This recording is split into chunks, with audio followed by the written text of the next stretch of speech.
After a successful West Coast trip, the Yankees came home for rivalry weekend, where instead of playing the Boston Red Sox like usual, Major League Baseball decided to pin two crosstown rivals against each other in one of the most heated this rivalry has ever been, and the series did not disappoint. What's going on, guys? King of 161st Gen. I'm back with another video, and before I get to some of the drama and all of that, I want to talk about who performed in this series for the New York Yankees, starting off with the MVP of this series, Cody Bellinger, going around 7 for 11 for the series, capping it off with a grand slam, cap off a 6-run 8th inning to seal the deal against the New York Mets and win the series. Cody Bellinger proved to a lot of people, even though he was option B for the New York Yankees, he was the correct choice. And this is beyond what Juan Soto is doing for the Mets. Because yes, Juan Soto is a better hitter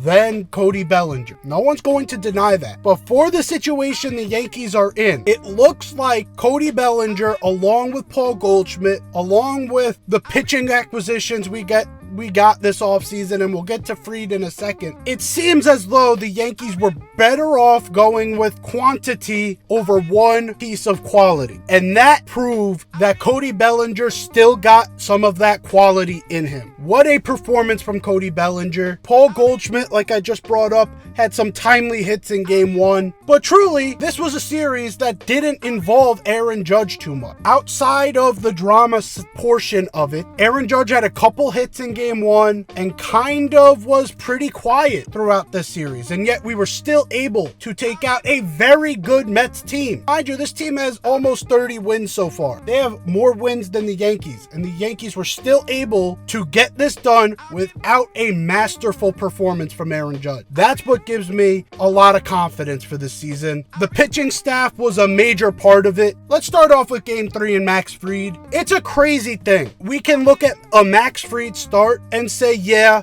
that wasn't his best start, and he still only gave up 2 earned runs over 6 innings and still made Juan Soto look stupid. And I mean stupid. Those curveballs were absolutely nasty, and I can't even blame Soto for how he reacted to some of those curveballs. Go to the Pitching Ninja Instagram page and look at that Fried at bat. The way he was able to tunnel his fastball with that curveball was absolutely disgusting. We all knew Max Fried was good, and a lot of people thought the Yankees overpaid because they didn't see this. If we knew that this is what we were getting, we got him for a bargain. Now I know there's a lot of years on top of it, which makes it a little bit weird. In terms of the price and us losing Garrett Cole, Max Fried might have been the best signing of the offseason, possibly in Major League Baseball. He's at least been the most important to our team's success. And he proved it in this game, even though it wasn't his best start of the year. He was still able to give north of 6 innings. He was still able to give 2 runs or less. This is, without a doubt, an ace. And once Garrett Cole gets back, and once Luis Gil is able to get into this rotation is going to be stacked. And I can't wait for that moment next year. But so far this year, he's doing a pretty damn good job of riding the ship. Carlos Rodon also had a good start to bounce back from a little bit of a rocky couple games for him. If this rotation could pitch the way that it pitched this weekend, this team can get the best record in baseball.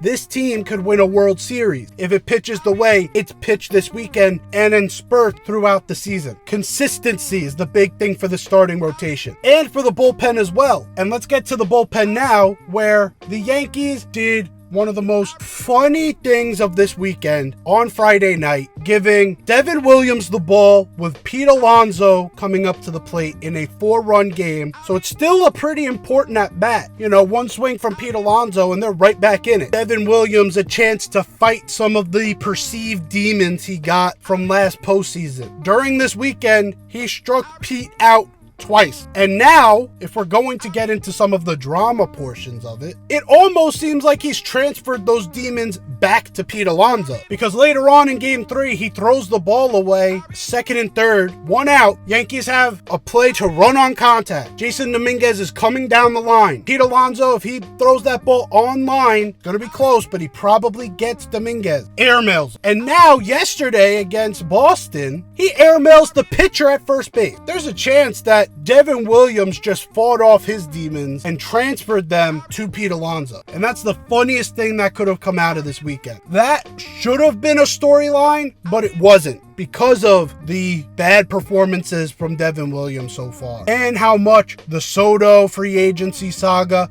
has overwhelmed this discussion. That was a storyline that was missed by most big national media, and it turned out to be one of the bigger portions, especially if Pete Alonso just got the yips, because both throws were bad. And especially yesterday's with Boston, all he has to do is lob it to the guy. And yeah, Jarren Duran was running pretty hard, but he still gets him if he lobs it. The pitcher was there. So we'll see how that progresses. But Devin Williams looked great this weekend, and that is a big development. If Devin Williams can get back to form, and no, his numbers are not going to look good for the rest of the year. If he's dominant for the rest of the year, he'll be lucky to have a 3 ERA. It's just hard for a bullpen arm that has that has a lot of innings to regain a comfortable ERA once they've struggled throughout, just based on how little he's only going to come out for at max an inning, maybe 2 if you're lucky. You can't diminish that ERA quick enough in an inning. So his numbers will never look the same, but if his performances start to pile up to where, a few games in a row,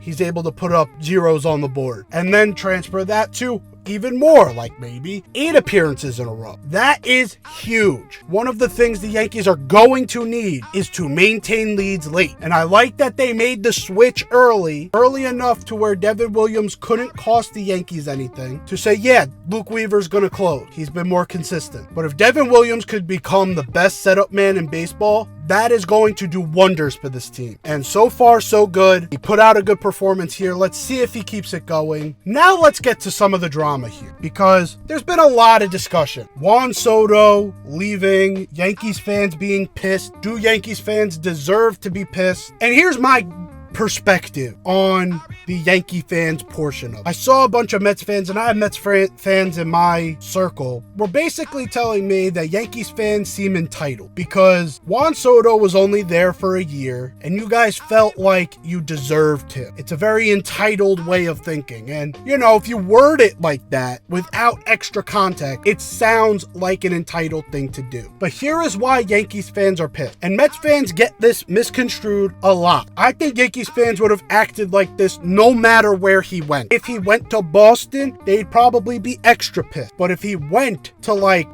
back to San Diego, or went to LA, or went to another big market, he went to Chicago, the Yankees fans would have the same disdain for Juan Soto, and for a reason that is pretty interesting. Yankees fans are always known for always being bitter. We're never happy, even with success. You boo your best players. You never give people grace. It's the big way to define Yankees fans. The one thing that Yankees fans did for Juan Soto was they shelved that for him exclusively for an entire year. Yankees management, when they traded for him, kind of subtly put out there that this is a trial run and we're going to do our best to re-sign him. Basically telling Yankees fans, do your best to sell him. Yankees fans did that. And what I mean by that is, contrary to popular belief, it was not all sunshine and rainbows with Juan Soto here. He was making errors in the field. He was at times inconsistent, not as inconsistent as he is right now for the Mets. There would be stretches where you'd get frustrated with Soto, and Yankees fans held it in. We did not go out and start bashing him because we were selling him on the team. We were giving him that grace. The grace that all baseball fans say that we are assholes for not giving players. We gave it to him. We didn't give that to Jeter. We didn't give that to Judge. We didn't give that to A-Rod. We didn't give that to anybody. But Soto got it. A lot of people don't understand the Soto contract. So to a lot of people, it looks like Soto took $5 million extra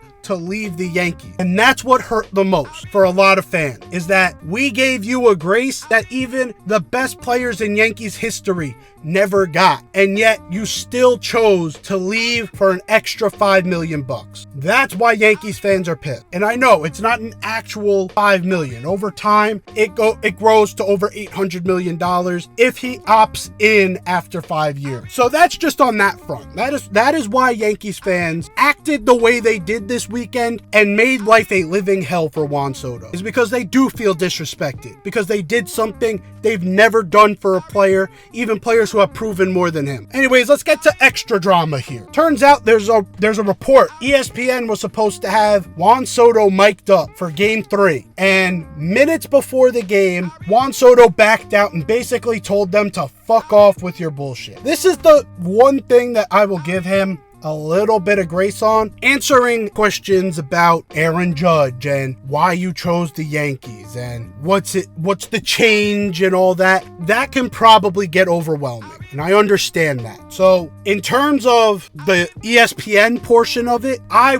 didn't have the biggest problem with that. The one thing I sort of noticed that was interesting was post-game, because this is a game where Juan Soto made mistakes. Let's be honest. 8th inning, game's tied at 2. You lazy hack at a ball, but you still find a way to get it into a spot where DJ LeMahieu has to dive and make a great play to get to it, and you just jog your way to first base. Where if Juan Soto was busting his ass, he would have made it by a mile. And this was a tie game at that point. This was the top of the 8th. So he could have started a rally for them, kind of got the Yankees on the back foot, and maybe found a way to win that game. So yeah, media is going to have a lot of questions about that. And post-game, he ditched the media, told them he'd be back after meeting with family, and then just dipped. That's part of your contract, is that you're supposed to talk to media. And this is where I think might be a disconnect, because he never did that in Pinstripe anytime he made a mistake. And like I said before, it was not all sunshine and rainbows in New York, or at least on the Bronx side. It was not all sunshine and rainbows. There were times he had to answer for some mediocre play in the field, and he answered those questions every single time. This is where I have to bring up an opinion that is sort of getting proven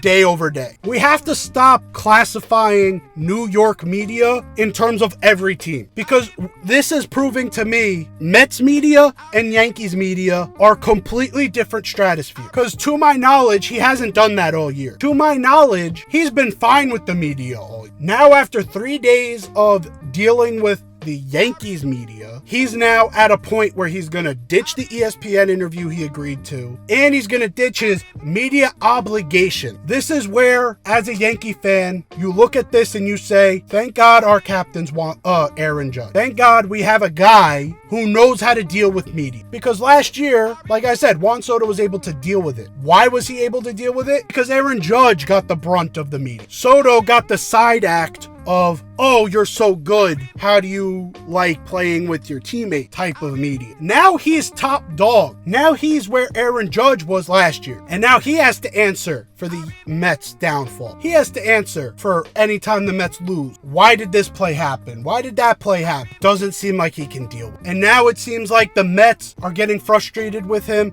because he's also not hustling in the Boston series. To me, all of this boils down to the Yankees might have dodged a bullet. And I'm not going to say that officially yet, because yes, it's only been close to like 50 games of a 15-year contract. So I'm not going to make a bold statement like that right now. But at this very moment, Juan Soto seems to be uneasy with the position he put himself in, and that is top dog. He's used to being the underground king, meaning when he was in Washington, everyone was focused on Bryce Harper. Then when he leaves and the Nats just look like they're trash, they're a sideshow. They were never a main attraction, and he was able to overcome that and become a champion. Then when he goes to San Diego, he has Manny Machado around him. He has Fernando Tatis around him. Those are all storylines right there. And Juan Soto is just sitting there playing consistently. He's just used to going out and playing the game. He's not used to being the top guy. He's not used to being the captain to a sense. And now, although he's not titled that, he's treated as that because of the contract he was given and how much notoriety he has received from the whole back and forth between Yankees and Mets. He's not used to this, and it seems like he's almost falling apart trying to deal with it, because now he's in a denial phase. He hit a ball off the green monster where he stayed in the box for 5 seconds. When the media asked him about it, he said, what do you mean? I've been hustling all this time. He's trying to deflect, and that's where the media is going to go harder. It's just a learning process for Soto, and I think he might get there. But for right now, it seems as though he's not able to adjust to the main guy media as much as he thought he would. And that's why all these reports about, oh, he wanted to be a Yankee, but his family forced him to. I'm not going to buy all that. To me, that just seems like sour grapes. Like, it just seems like revisionist history. Like, oh, see, look, he's struggling with the Mets. Yeah, he always wanted to be a Yankee. I don't know if that's true or not. No one does. I don't care if you're Michael Kay. I don't care if you're Steve